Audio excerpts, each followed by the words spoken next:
New York Times critic Bosley Crowther said that this film makes you feel a little tearful and choked up while it is making you laugh yourself raw. Tom Huddleston of Time Out said that it feels as sly, modern, and bracing as it must have in 1967. And Jeffrey Westhoff of the Northwest Herald called it perhaps the most overrated film ever. On this episode of Ruined Childhoods, we decide the fate of The Graduate.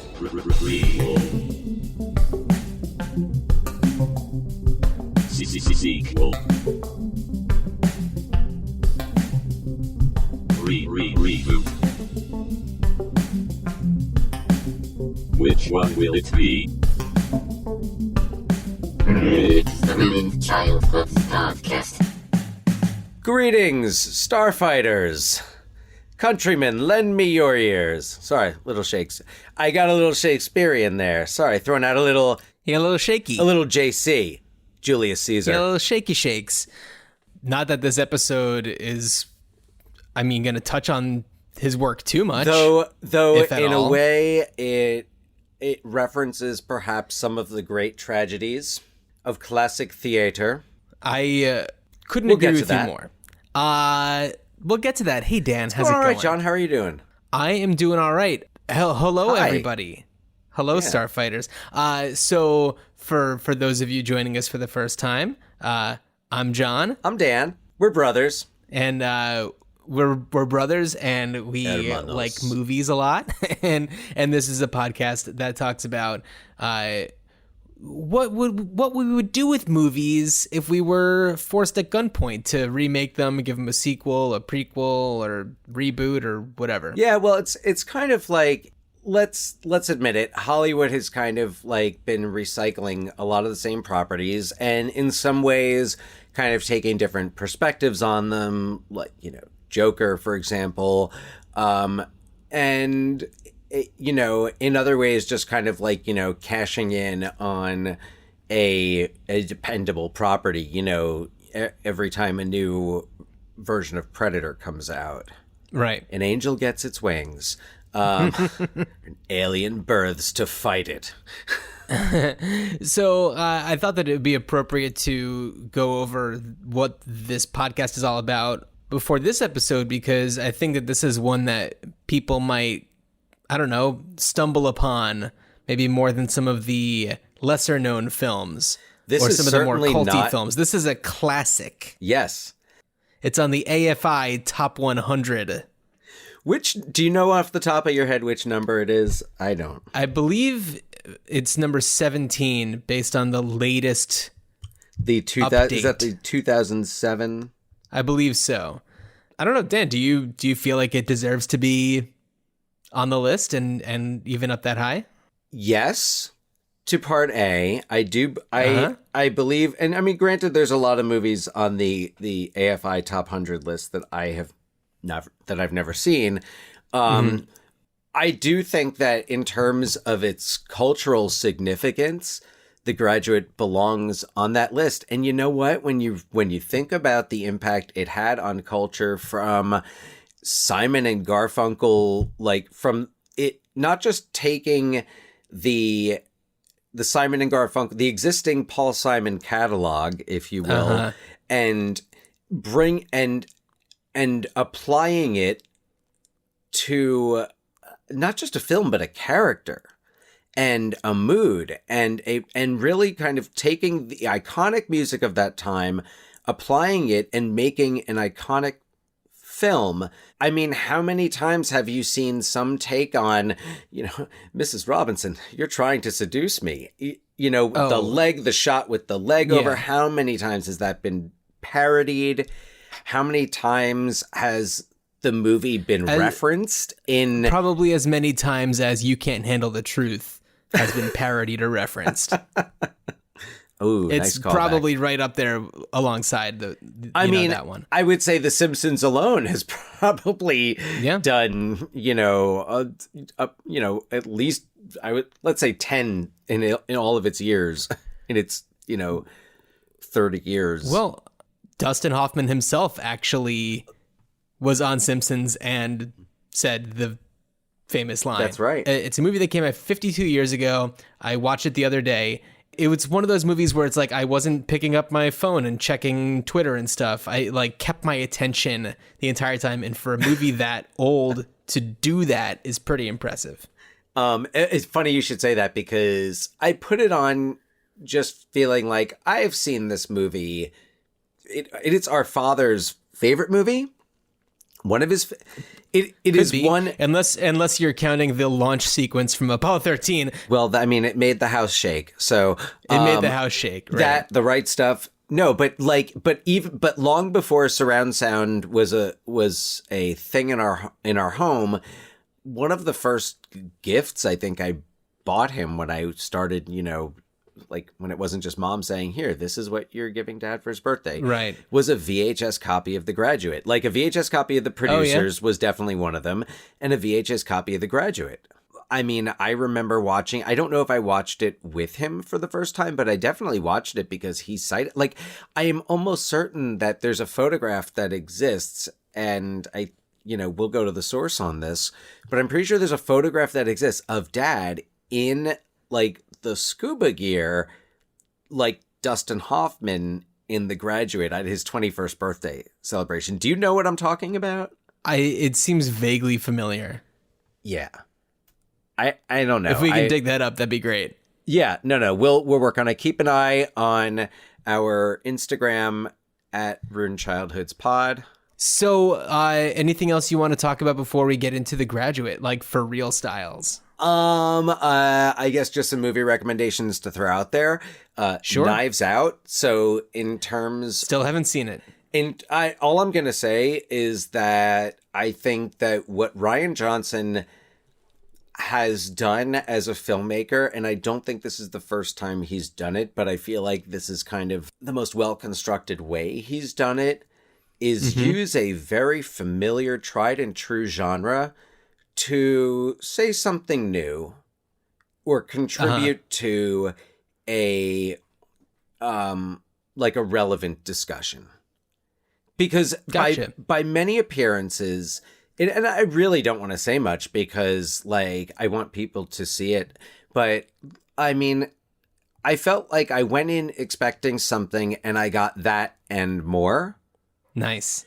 I had wondered, I'd kind of speculated when I saw Last Jedi, I kind of speculated that he might have been doing that with Last Jedi. And I'm tempted to give Last Jedi another watch to find out. And I'm also tempted to go back to Looper, which I was lukewarm on. Looper, I know you loved it. I really like it. You loved it. I know. I remember that. And I feel like I kind of want to go back and look and see, like, all right, because he wrote that, right? Yes. Rian Johnson? I believe he writes all of, if not most of the films that he directs. Yeah, I mean, he was Looper, a co-writer on Jedi, right? I mean, I imagine they had lots of people weighing in, but I think that he was the primary writer on that. So anyway, yeah, I believe so. Anyway, I mean, to cut to the chase here, I highly recommend Knives Out, and it's really given me a new perspective on him. And not only that, but stop the presses. I went to the movies twice this past weekend. Hey. Because we saw Knives Out Saturday night. That was date night. And then Sunday afternoon, we decided we were going to take Chloe to see her first movie in the theater. Oh. Now, there's an asterisk. Second attempt.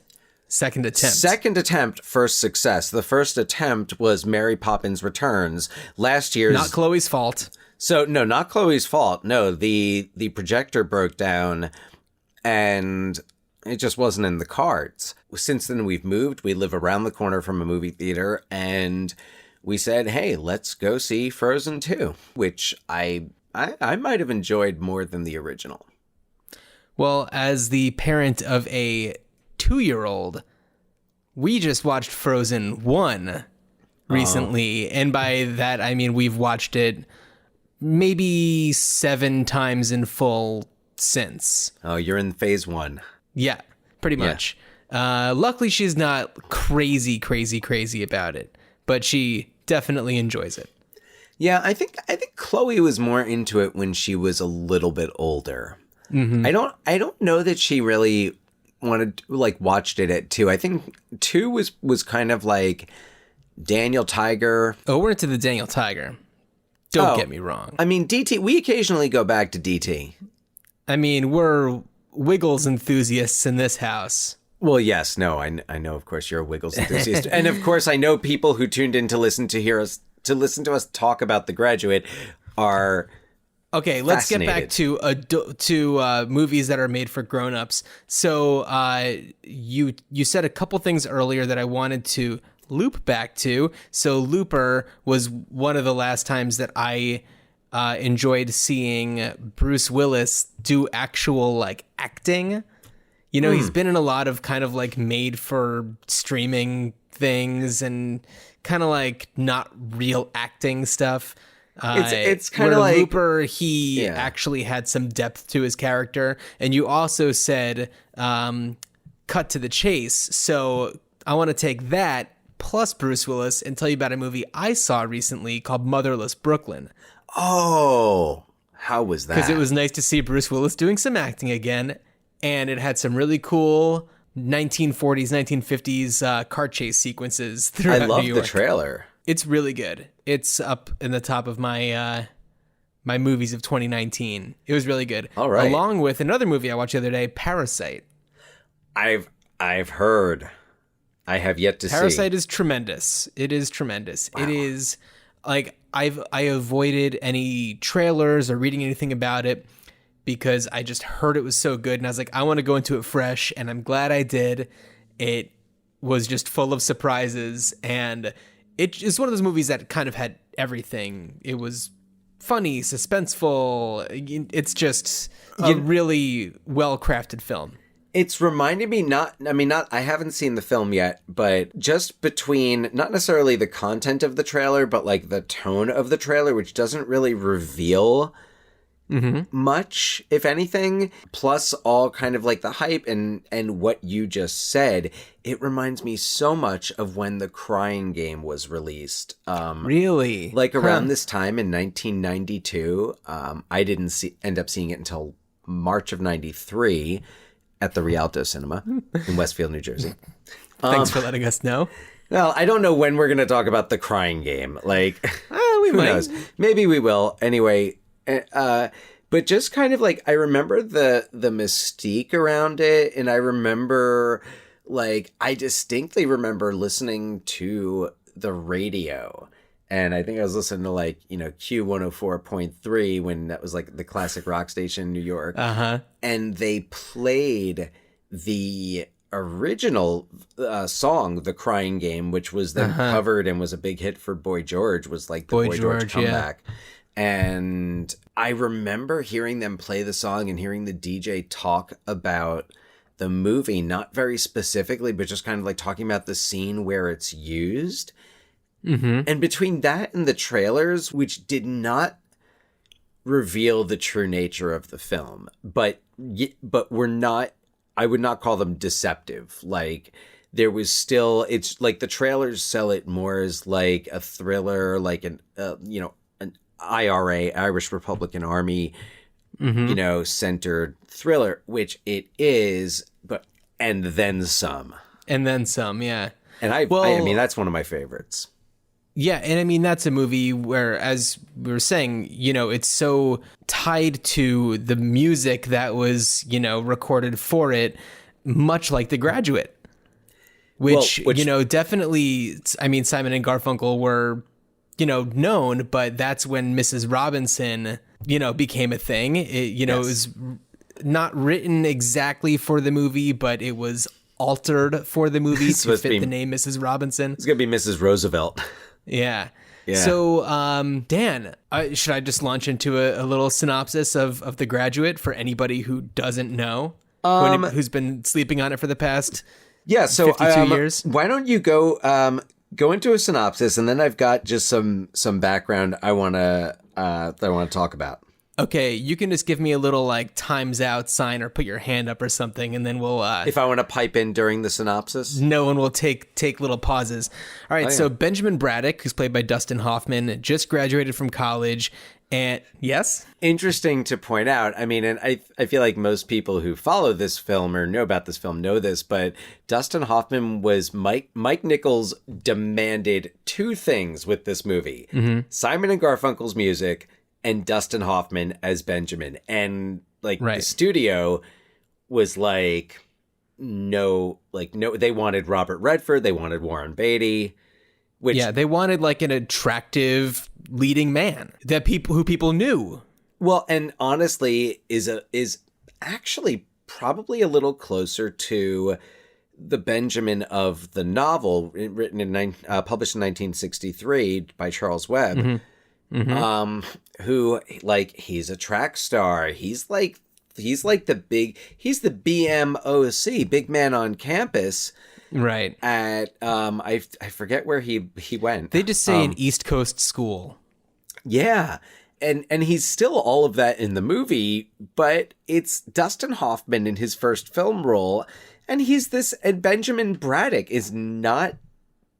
I mean, he had this discussion with Mike Nichols because he didn't think he was right for the part. He was like, I'm Jewish. Like, do I look like a Benjamin? And he's like, yes, that's what you are in.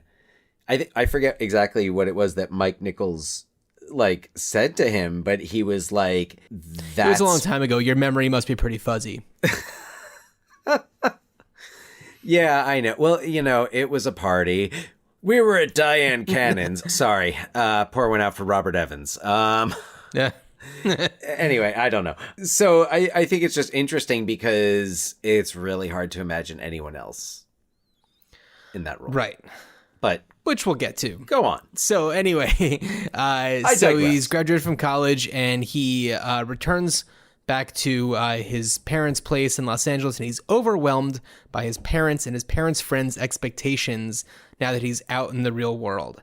And he finds a bit of excitement when his dad's partner's unhappy wife, Mrs. Robinson, who's played by Anne Bancroft, comes on to him. Mrs. Mel Brooks. No. I know. And though I he totally would call himself about Mr. Anne Bancroft, I'm sure. Right, yeah. It's funny to think about the two of them. Well, I know that Mrs. Robinson is a character, but like seeing her and then thinking like, and she's married to Mel Brooks. But watch To Be or Not to Be, which is I think the one movie that they did together. She was. Oh, she pops up in bit parts in a few of his films. Doesn't she pop up in like Dracula Dead and Loving It? She does. Now that's love. Go on. So continue. So Mrs. Robinson comes on to Benjamin, and after he declines her, I mean, everybody knows the famous "you're trying to seduce me" scene. No sense in really going into it, but she essentially says like, "Hey, look, if you want to cash in on this, you just let me know." Oh, she's naked. He's in her daughter's room, and she walks in naked, shuts the door. Mm-hmm. Oh my! And it's so, and I couldn't help it, but just like every time I see that scene, I think of Dustin Hoffman in Rain Man. Oh, and I imagine like Rain Man in that scene, right? Well, which Dustin Hoffman kind it's of essentially like him in the elevator when he gets his kiss. He's just kind of like stunned and doesn't know what to do. Oh, anyway, so awkward. So he ultimately decides to go through with it, and you then go through the whole progression of them having their affair and Benjamin not doing anything with his life and kind of just laying in the pool, not taking the rest of his life seriously quite yet. But then he's forced by his parents to take out Mrs. Robinson's daughter, Elaine, who's home from school. She goes to Berkeley. Yes? As in take her out on a date, not assassinate her. Thank you for clarifying, Dan. Right.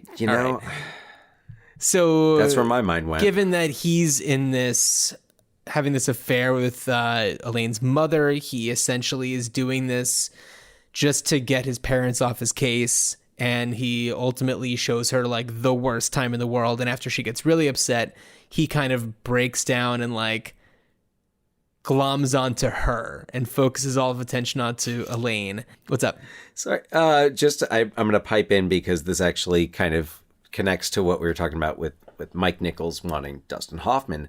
The whole idea with casting Dustin Hoffman as Ben was that he was an underdog. And it's like one of the things I think he said it, like Nichols said it to Robert Redford, because Robert Redford was like, why don't you think I'm right for this part? And Nichols was like, have you ever been turned down by a woman? And Robert Redford was like, what? And Nichols goes, exactly. So it's kind of like Ben doesn't think, it's like Ben's like, great, someone wants to have sex with me. That's amazing. Right. And then he's like, oh, wait, someone my age who's Catherine Ross, 1967, attractive. And so I feel like it's kind of like Benjamin is just he's so passive. And he's so like, whichever way the wind blows. Yes, and he takes it to extremes too, because after and he's such a dick on that date. Right, and he essentially goes on that one date with Elaine, and before there can even really be a second date, Mrs. Robinson kind of gives him the ultimatum of like, you either don't see her or I tell her everything. And he kind of gets the jump on it and says like, I'm gonna tell her. And of course she freaks out, and and then she goes back to Berkeley, and then he essentially just moves up there and starts stalking her. Can I say that scene where because it's not like he goes to tell her, I don't think they actually say anything. Like, no, so he says like, you know how I said that I was having an affair with a married woman, and then like they just kind of look at each other, and she sees her mother. Catherine Ross in that moment is so amazing. I mean, she's great, fantastic throughout the whole film, but like just the look on her face when how her face just goes so like her jaw drops, and like it's not over the top. It's so like, oh, you just realized what's going on, and you are disgusted, and every bone in your body is feeling that disgust. Yeah. So after he goes to Berkeley and starts stalking her in an effort to initiate a meet cute, essentially, and he finally, a re-meet, kind of not cute. She essentially tells him like, oh, I heard everything. You raped my mother. And he is kind of making it his business to, I don't know, explain everything in fuller detail. And for some reason, she still likes him. Yeah. I mean, I feel like having been with one's, the person's mother kind of makes it impossible to actually have a real connection. But maybe that's just me. Call me crazy. So, but it's almost like, when she's like given the choice between, what's his name, like Chad Smith or something like that, right? Good. It may as well be. Yeah. Carl Smith, right? So like she's given the Makeout King, right? That's what the frat boys call him. Yeah. When given that choice, when Ben shows up at the end, and Wayne's World 2. How did we not mention Wayne's World 2? Well, because we've only just started getting into this. Oh, I know, but I mean, I'm sorry, it just came back to me. It had been off the radar until just now. But like when she's given that choice, I think she's just like looks at him, she looks at Ben, and she looks at her mother, and she's like, this guy is just going to expect me to be my mother for the rest of my life. And you're talking about at the wedding. At the wedding. Okay. So I mean, I know I'm skipping a little bit. Just real quick, Elaine, even though she strings Benjamin along, ultimately, like almost out of nowhere, decides that she's going to marry Carl, the Makeout King. Don't the parents speed it up? Because Mr. Robinson shows up. Yes, he shows up, but like, I mean, that happens like the next day. Like, it is really fast. I love how Mr. Robinson is played by Murray Hamilton, the mayor of Amity Island in Jaws, and Jaws. That's too. right. Speaking of Jaws, you have Richard Dreyfuss, I think in his first role in this. Richard Keel. No, Richard Dreyfuss. He's one of the guys who lives at the house where You want me Dustin to call the Hoffman police? is living. That's not Yeah. a good Richard Dreyfuss. Sorry. It's not the worst. I never tried it before. That was the first, probably the last time. So yeah, Benjamin famously busts up the wedding, and they run off, and they live happily ever after.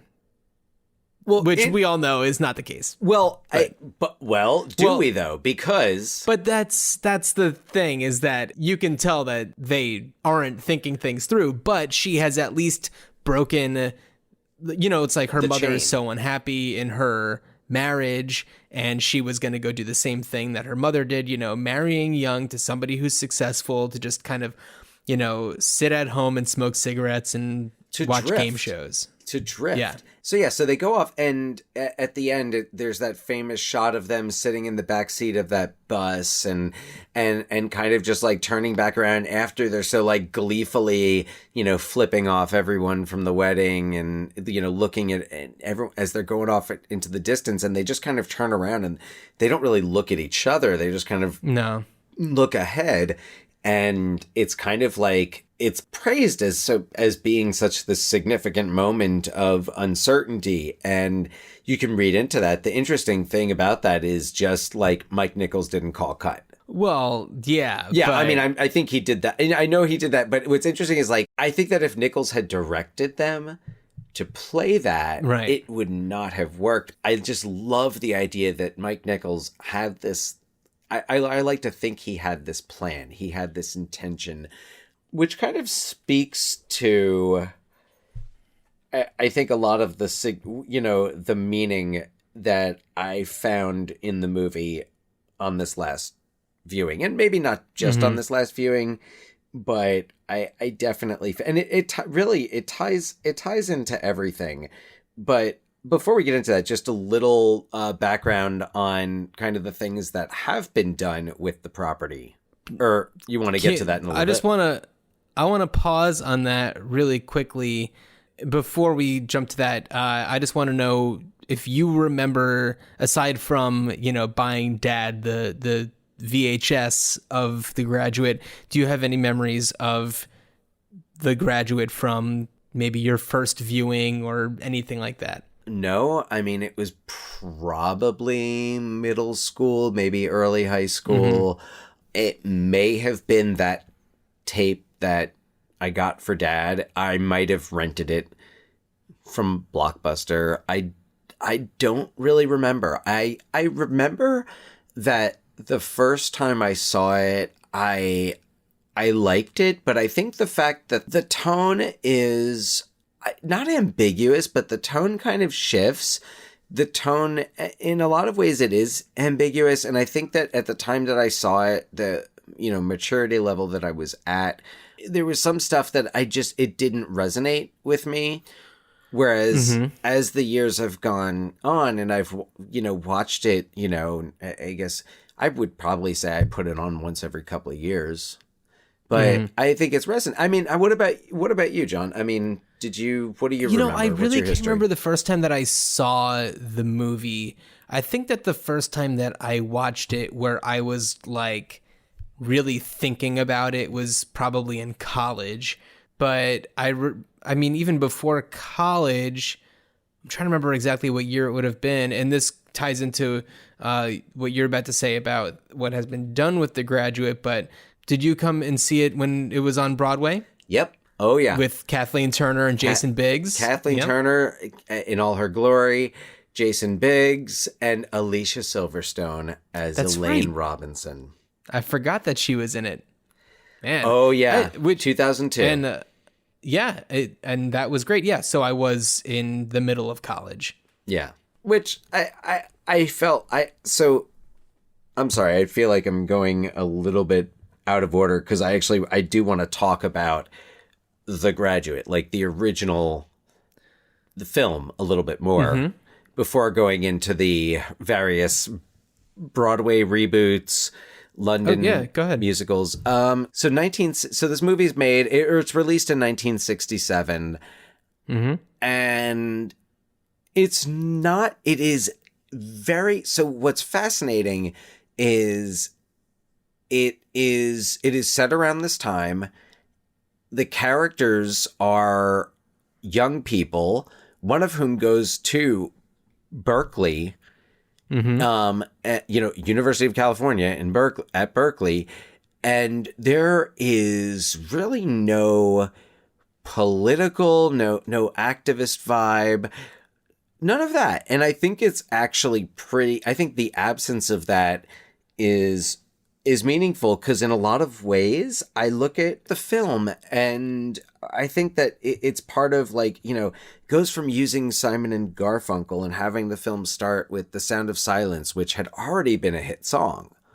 Right. And having Benjamin, he's on the plane, he's coming in, you have that opening credit sequence with him on the on the belt, and he's just, and he is passive from the moment you meet him. Like, when he's sitting on the plane, he's just sitting there staring straight ahead. You see other people on the plane, they have little, like, the headsets in, they have, they're doing whatever, and he's just sitting there staring straight ahead. And then he's standing on the motorized walkway, and people are walking by him, and he's just standing there and everything. And he's glazed over. He's just kind of like there. Then you see him in his bedroom, with the fish tank. And I thought so much of Garden State with this. Oh, yeah. Well, I had this in my notes too, where Garden State, it was kind of, I think it was just supposed to be like The Graduate for kind of like late Gen Xers, early millennials. Oh, it was supposed to be The Graduate for like, I felt like because also it came out, which I saw that 4 times in the theater.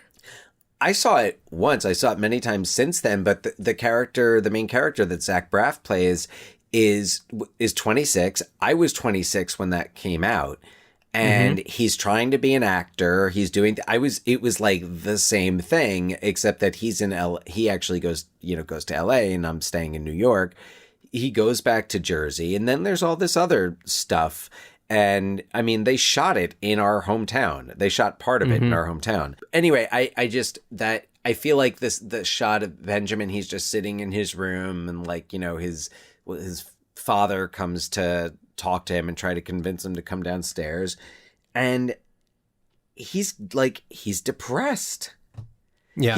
I look at him and I'm like, I think he like might have some mild depression.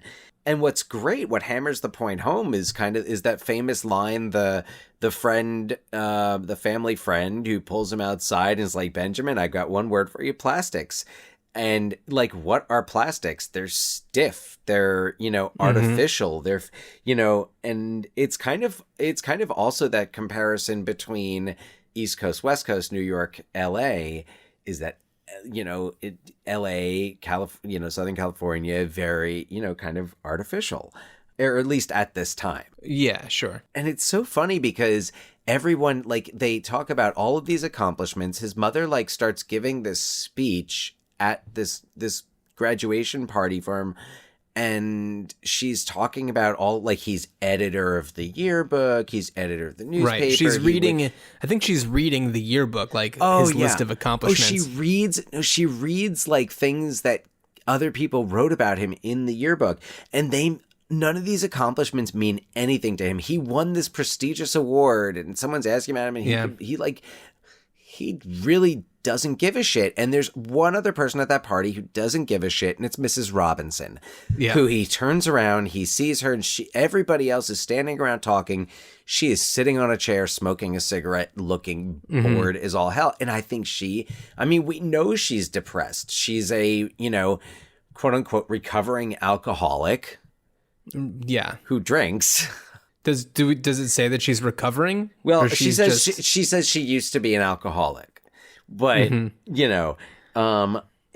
so she's kind of like just doing the same thing as him. Like, she married, like you said, she married this guy for his money.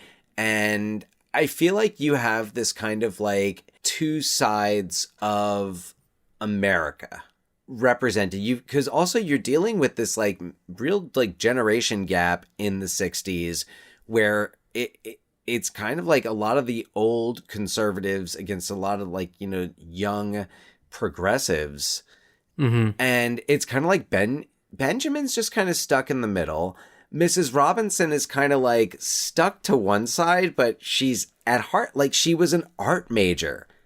Yeah. Like Mrs. Robinson, you know, like had she just followed her dreams, you know, would have been really cool. Right. And I mean, her daughter is at a liberal arts college, and even though it's not specifically stated, like the fact that she goes there gives you the impression that she is, you know, progressive youth, as opposed to Benjamin, who's at a prestigious East Coast school. So you have to figure that it's either Harvard, Yale, Princeton, you know, any one of those. Yeah. And he's essentially just being groomed to be the next in the progression of people like his father and all of his father's friends. And what I love about the screenplay is the lines, like when he's in the pool and the father, William Daniels, Mr. Feeney, says to him, like, you know, what are you doing? And he goes, Benjamin goes, I'm just drifting. It's very comfortable just drifting. Yeah. And I just like, that was like, I was doing some work while I had the movie on. And that was one of those moments where I just like looked up and I was like, that line never hit me so much before. And it's like, and everything, it's like with Mrs. Robinson, it's comfortable because they're both kind of in their own bubbles. Yeah. And that scene is right before he meets Elaine. Right. And he's kind of like in the middle of this affair with Mrs. Robinson. I forget where these 2 points are in comparison, but there's the time that he meets her and like after they've slept together and he like tries to have a conversation and she's really not into it because she's just like, you're scratching an itch. Right. And he is actually like, he's looking for some meaning. He's looking for something to say, like, to make this worth it. And it just makes things worse. And then it's not comfortable. Like it stops being comfortable once he makes an effort. And that's right before he meets Elaine because that's the scene when she tells him, like, you're not taking Elaine out. I'm pretty sure it's the same scene. Yeah, because then she says that he's not good enough for her. Yeah. Well, and he also does that, you know, how about that old Elaine Robinson was made in a Ford? Like, oh, yeah. I mean, so he's kind of a dick. But he also totally. But he's also like just so, he's just fumbling so much through everything. And he's just like never, I mean, the whole interaction with the concierge at the hotel, played by the screenwriter Buck Henry, and is so wonderful. Like Benjamin is so awkward during that, and the whole thing where he like accidentally walks into the wedding, and he's like, I actually don't really belong here, and So to me, it's almost like Ben and Mrs. Robinson are kind of like at this crossroads, and there's really no easy choice. And I feel like it's kind of like a lot of America in the 60s, where it was either kind of like get woke and join the struggle, or just kind of, you know, follow the footsteps. Follow the footsteps that came before you. And like Elaine makes that decision very firmly at the end when she runs out on her wedding. And Ben, it's kind of like he's just fumbling through trying to do something and be something. He doesn't really come across as that awkward when he's just passive. Yeah, because he's just cruising along. He's not trying to actually think or act for himself. He's just kind of going through the motions. And then once he has this, you know, date with Elaine, and she starts to get really upset, and he sees human emotion coming from somebody, he's just like, I need this. Give this to me.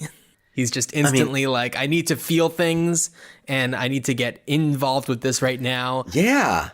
Yeah. Yeah. In a like, very intense way. He comes to just life. Goes up there and starts kissing her, and she lets it happen. Well, the scene when he tells his parents he's going to marry her is insane. But yet it's also funny. It's awkward. What I love about Mike Nichols' direction is he doesn't avoid the awkward. Like Yeah. Elaine at the strip club when the strippers like spinning the tassels. Yeah. I'm cringing so much for her. So yeah, I definitely think this was it was an impactful rewatching. For sure, yeah.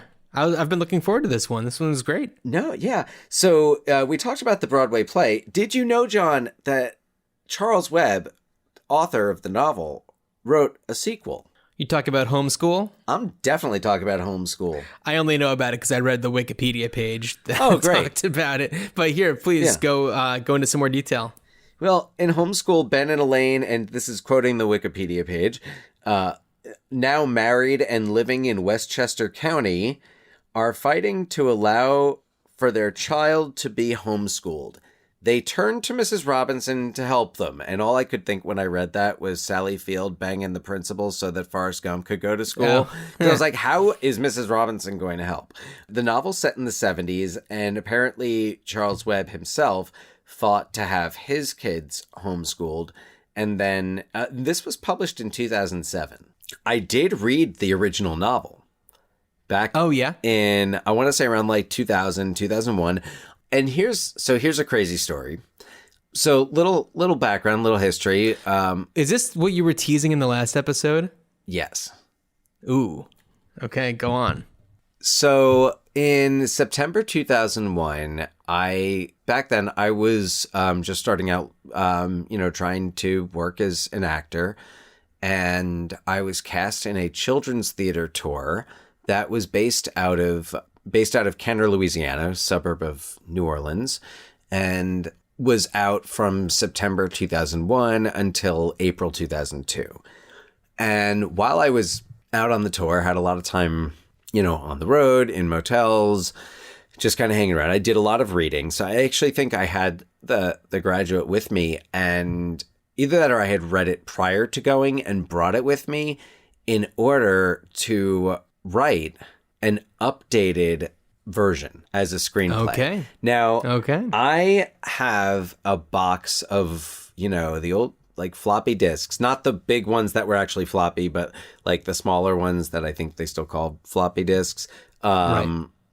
And I actually have one of the computers at the school where I teach, has a drive. So I actually did some searching, and I don't know if I did not find it on any of the discs unless I might have named it something totally different, but I don't think so. Okay. And I definitely don't have that computer anymore, but I wrote and this is like one of the only writing projects I ever finished, but wrote an updated Graduate. And I remember thinking at the time, cell phones, I was like, oh, this changes the game because now she can call him whenever and he can call her. If I remember correctly, it got a little, I think it might have gotten a little thrillerish. So, okay. Yeah. But I think there were like a lot of not cyber stalking. Did you call it Graduate 2000? G2K? G2K, yes, G2K, absolutely. But interestingly, I remember another thing that stands out to me that I wanted to share was from the commentary on the DVD for Fight Club. And it was a commentary track with Edward Norton and Brad Pitt, and they were discussing the music for Fight Club and talked about how they initially wanted to have Radiohead write all the music. I was talking about this yesterday with my boss, actually. No kidding. Because Tom York does the music for Motherless Brooklyn, another Edward Norton film. Yeah, it came up yesterday about Fight Club. Crazy, but do you know why they wanted Radiohead? Why is that? They saw Fight Club as being similar in a lot of ways to The Graduate. They kind of saw Fight Club as kind of like this guy who's kind of like just passive and who's just kind of like, doing what he needs to do, and he gets by and he, orders all the shit from the catalog. Right. He's drifting, exactly. And then all of a sudden he meets somebody brings some excitement into his life, some life into his life, and they end up blowing up a building, but which is almost what Ben and Elaine do when they run out of the church. No. So they were talking about how they felt like Fight Club and The Graduate had some similar themes, and that they felt that as Simon and Garfunkel were kind of like that character's voice. Right. Like and I want to point out especially the sequence with April Come She Will in The Graduate, which it's like you just see Ben, and it's like I really feel like this is kind of what Ben is really feeling but not saying, because he doesn't. It's like whenever he says too much he just screws it up. And this is kind of like the eloquence this is like the way Ben wishes he could express himself, is in like the voice of Paul Simon. Right. And I think they felt that like the kind of hello darkness my old friend being like some of the first words you hear in the movie altogether. Yeah, well, that and first you hear the I guess the pilot on the plane, right? And like now starting our descent. Hello, yeah, but totally. I guess, John, this is what for me brings it to the question of, does the story need to be retold for today's audience? Well, Dan, let me tell you, in the Robert Altman film The Player, featuring Nick Nolte and Susan Sarandon of Lorenzo's Oil, there's a scene where Buck Henry pitches a sequel to some of the first words Tim you hear Robbins' in the movie. character. Yeah, that's right. It's the opening sequence, yeah. And but anyway. No, we said you couldn't do that. No, and if I didn't already say that Dustin Hoffman was in Revolutionary Road, Moonlight Mile with Susan Sarandon. The Jake Gyllenhaal film. I saw that in the theater. Did you really? Well, did you see the movie? Did you see the movie Rumor Has It by any chance? I did.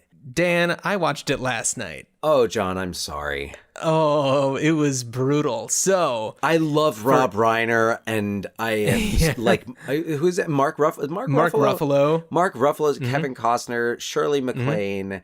Yeah. Jennifer Aniston. Richard Jenkins, who's delightful. Oh, yeah. So, rumor has it is let me just rush through the synopsis of Rumor Has It. I will not be interrupting you. Jennifer Aniston plays Sarah, who is unhappy in her relationship with Mark Ruffalo, not the actor, his character. And she's also unhappy in her career, and she discovers that her mother and grandmother, along with a guy named Bo Burrows, were the inspiration for The Graduate. So Bo was roommates with Charles Webb, the novelist who wrote The Graduate, and there was always a rumor buzzing around Pasadena that it was based on a family in Pasadena. And thinking that Bo might be her father, Sarah tracks him down, and after discovering that he can't be her father because he's sterile due to a soccer injury, they totally bone. And after a series of incidents that lead you to believe that he actually is the father, which is super gross and uncomfortable, it's made very clear that he's just an old horn dog in a really gross movie that's allegedly based on a true rumor. So it's really bizarre, and it's not a good movie, and it's terrible. I wasted an evening. A precious evening. I think I remember watching that once, just kind of thinking like, how bad could it be? And the answer is that bad. It's bad. It's like they had this idea to be like, ooh, we should do a movie about a real version of The Graduate. And then it's like they never really thought it through. And it almost feels like they were making it up as they were going along. And it's like, there's decent people involved with this movie. I know. How did this continue to happen? Reiner. Well, as we've discussed before, Rob Reiner, he's had his like great films, and then he's had like a few weird little dips, and this is definitely one of those dips. I miss good Rob Reiner movies. I just want to put that out there. I miss good Rob Reiner movies. Give me a Misery. Give me A Few Good Men. A Spinal Tap. Give me a freaking Spinal Tap. Okay. Don't actually literally give me a Spinal Tap. Yeah. So that's right. Not necessary. So let me ask you before I go forth and do my thing. Where do you see this? Does this story does it need to be retold? Is there a call for it? Okay. Probably not. But I will say I thought about a sequel situation, especially knowing that there was a book written as a sequel. And I feel like having any idea of what happened after they got off that bus, it kind of ruins the feeling of the first movie. It doesn't ruin a childhood, but it definitely changes the way that you would watch the end of The Graduate. It defines something that should remain undefined. Yeah, because it defines something that you should define for yourself based on your perspective watching it. Yes, exactly. Yes. But I wouldn't mind a remake, and contrary to what you were talking about doing, I would actually do one that takes place in a completely different era, something like the 20s or something. Because it's a story that can take place in almost any era except maybe when this type of thing was actual common practice, because, I don't know, norms were different the further you go back. Things get a little loosey-goosey. Practice to sleep with your parents' friends?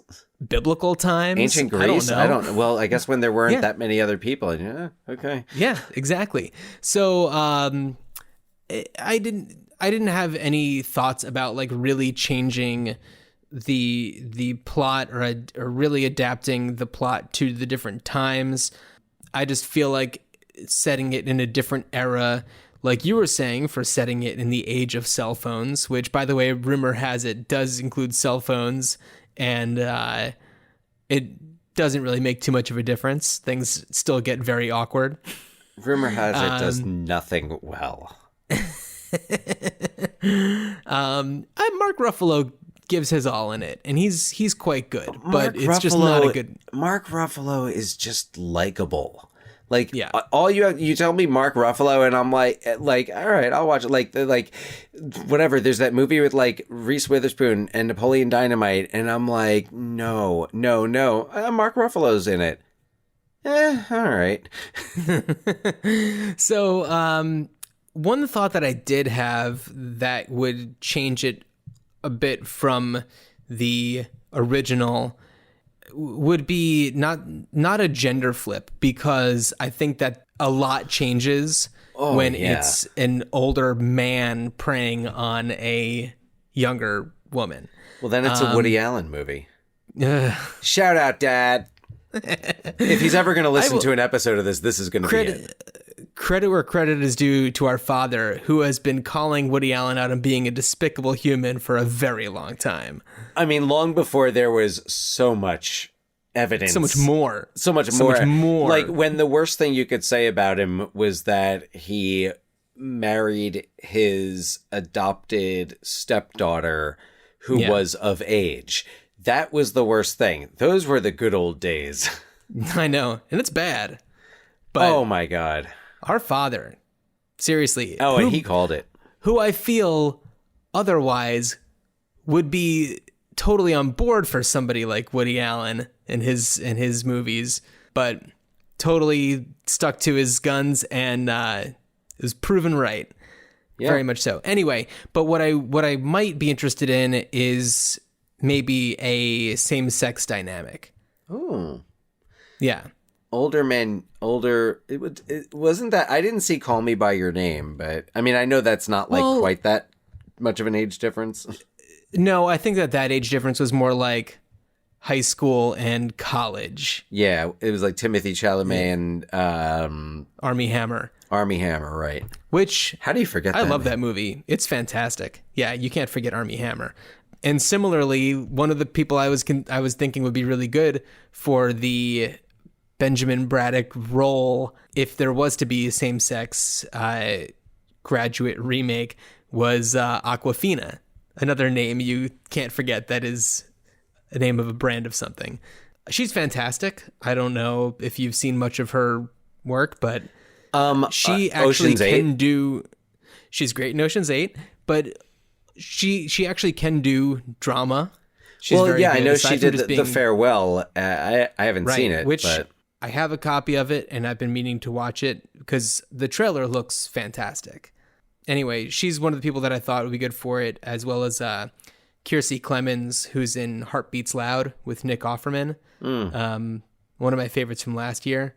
But if it was sticking with the same, male graduate, then I was thinking somebody like Alden Ehrenreich or Ansel Elgort. Two names that are very hard to say consecutively. I've never tried, and I will not do that I feel like now. Ansel Elgort is, I think, in my mind, similar to how Dustin Hoffman comes across in The Graduate, where it's like, sure, he's a good enough looking guy, but he's not somebody who's, a Robert Redford type. I think he could pull off Baby Driver. He looks really cool, confident. But I do think I agree that he could pull off give off the more underdog vibe. Right. Which is kind of like, that's where the challenge is for me. I mean, so here's a couple of challenges in remaking it, which I think it could be done well. And now that you mention other time periods, I would love to see it done as a Downton Abbey type thing. Yeah. Mm-hmm. But I actually kind of want to, I really wish we were having this discussion in 2001 when I would have been Radiohead. You gotta use, take out the songs that were used in Vanilla Sky and Romeo and Juliet, because they're they're too connected to those, they're too ingrained in those films, but do some Radiohead. So I was trying to really think about who would it be now? And I wasn't necessarily thinking of a gender swap, but I was definitely thinking it doesn't have to be so white. I'm just and I'm trying to think of okay, who might be a great, and when I wrote my script in 2001, I was Jessica Lange all the way for Mrs. Robinson, but I kind of think maybe that ship has sailed. But in that vein, Michelle Pfeiffer, who was, or a Halle Berry. That is who I have on my list as well. I have Michelle. I mean, yeah, I know. Well, Michelle Pfeiffer's the only. Yeah, so I've got Taraji P. Henson. Because she's great. Halle Berry, J-Lo. Well, yeah, I actually just watched Hustlers. Which That's I've another heard... one I watched. I didn't love it. I mean, she was very good in it. She accomplishes what that role sets out to do. I don't know. I just wasn't crazy about the movie. I feel like it's been kind of done before, just in slightly different ways. I mean, most movies are, but this one felt especially like that. Yeah. Okay. All right. So, those are just a few names. But I actually really do like the idea of a Halle Berry as Mrs. Robinson. I think it would really be, I think it would be a great role for her. And I couldn't really tell you, every young actor that I could think of that would be the right age to play this role, I guess, other than Ansel Elgorts and Alden Ehrenreichs. Although Alden Ehrenreich, I feel, is a little old. Too confident? Well, because Benjamin's 21. I mean, Dustin Hoffman was, I think, 30 or something when he was. Yes. Yeah. Well, and I wonder, in a remake, would I have him just out of grad school? Because then, is he a, the post grad? If it's a millennial graduate, the master. Is he the Philip Seymour? Oh man, pour one out for Philip Seymour Hoffman. So anyway, I couldn't really think of a good Benjamin or Elaine. I actually was trying to think more of who would do the music, and which it would depend on the actor. Like Simon and Paul Simon would not have been the right voice for Robert Redford. No. I don't know, Perry Como. So I was like, well, what do you have, like maybe like J. Cole? I was trying to think of like, some rap and hip hop artists who I know, like, are poetic and really, just really kind of tap into that. Depending on when you said it, like if you said it modern day, like 20. Or what if it's someone like Chance the Rapper, or even like Childish Gambino, and maybe Donald Glover is playing that role. He's too cool. Yeah, but he's not Community's Donald Glover anymore. Oh, he can dork up. Yeah, but he's not. But I don't know. At this point, I don't think I could buy Donald Glover in that type of, like, that's the thing I think is really important is I think you need Ben to be kind of like a Zach Braff in Garden State.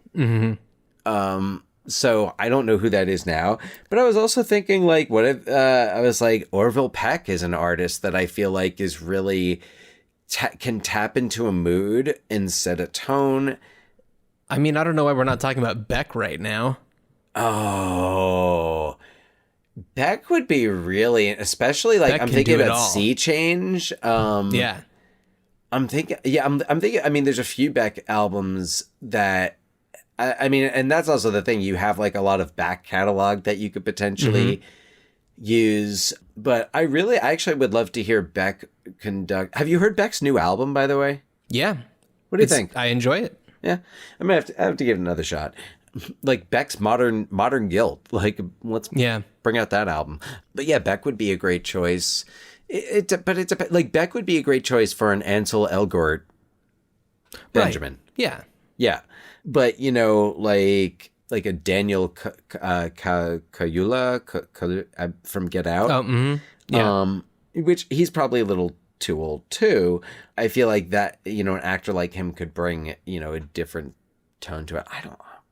So many of these, like the young, I was like, man, a Jonah, like a circa 2010, 2011 Jonah Hill. Right. So like Moneyball, Jonah Hill. Kind of Moneyball, 21 Jump Street, Jonah Hill. Like, I feel like he could have done that well. I think about his performance in Cyrus. Yeah. Ooh, Cyrus. So it was crazy. So, that movie just goes for it. Hey, let's talk about Marissa Tomei. Oh, Marissa Tomei. As a Mrs. Robinson. Yes. I mean, she's Aunt May. I'd be on board for that. I'm a big fan of Marissa Tomei. Well, if anybody listening has any thoughts about what they would do with The Graduate, email us, ruinchildhoodspod@gmail.com. But I guess my final word on it is, because there's one more thing that I think is really difficult, because Mike Nichols, he threads the needle. The Graduate is a funny movie. It is. I hesitate to call it romantic. I don't know that there's any genuine romance in it. No, but it's creepy. It's funny. It's creepy. It's dramatic. It's moody. Like when Benjamin is just in his, like, I'm going to sit by the pool, drink beer and smoke cigarettes. I'm drifting. Like it's depressing. And but yet it's still like there's still those really funny moments, and even in the weirdest moments, like you find yourself laughing. And right. So I think Mike Nichols just in general was really gifted at doing that. And I'm trying to think of who. I mean, like Ryan Johnson would Would Ryan Johnson be like a good, like, you really need someone who knows, who can switch up the tone, but really stay on message. Anyone come to mind for you?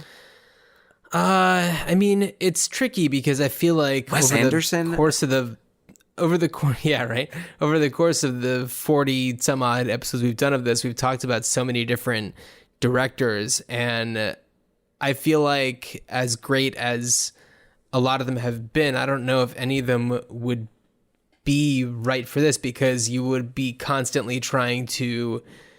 It's hard to not think about the original Graduate when. But what about making some sort of newer version of it? What about like a Jordan Peele? I like Jordan Peele's take on The Graduate. It's so hard to say because Jordan Peele is definitely full of surprises, and I mean, eventually he's gonna stop doing horror movie. You know, he's gonna horror movies. Yeah, I feel like he's gonna. I don't know. I don't see him. I kind of see him. You know, over the next couple of years as a filmmaker, branch out. I did see the trailer for Antebellum, which looks pretty intense. Yeah, I haven't watched that one yet. You know who I think actually might be really good at it? Ryan Coogler. Oh. Thinking about like Fruitvale Station, you know, some of the stuff before the like Black Panther-y Creed stuff. What else? I'm trying to remember what else I've seen by him. You know, he hasn't done a ton. You know, he did a few shorts and then did Fruitvale Station, and then right after that did Creed and Black Panther. Mm-hmm. And he's doing Black Panther 2. Oh. So yeah, I mean that's it's interesting. I never saw Fruitvale Station. Fruitvale Station's fantastic. Yeah. I feel like it would get me really angry. Yes. But that's kind of like in a good way, like I'm watching a really good movie and it's making me feel something way. But I feel like I get that a lot already. Like I kind of, you know, I spend a lot of my day talking about societal issues, and we just started reading a book that's a satire on discrimination, and so like I get that at the office. Fair enough, but it's like, you know, for somebody who's going to be doing something with The Graduate, you would want them to be somebody who could, you know, really charge you up. True. And you know, make you, you know, have your eyes just like glued to the screen. Yeah, you would just have to. I think you would just have to. I would hate for The Graduate to just become like a thriller, like just right. Like a run of the mill, like it gets released in late January thriller.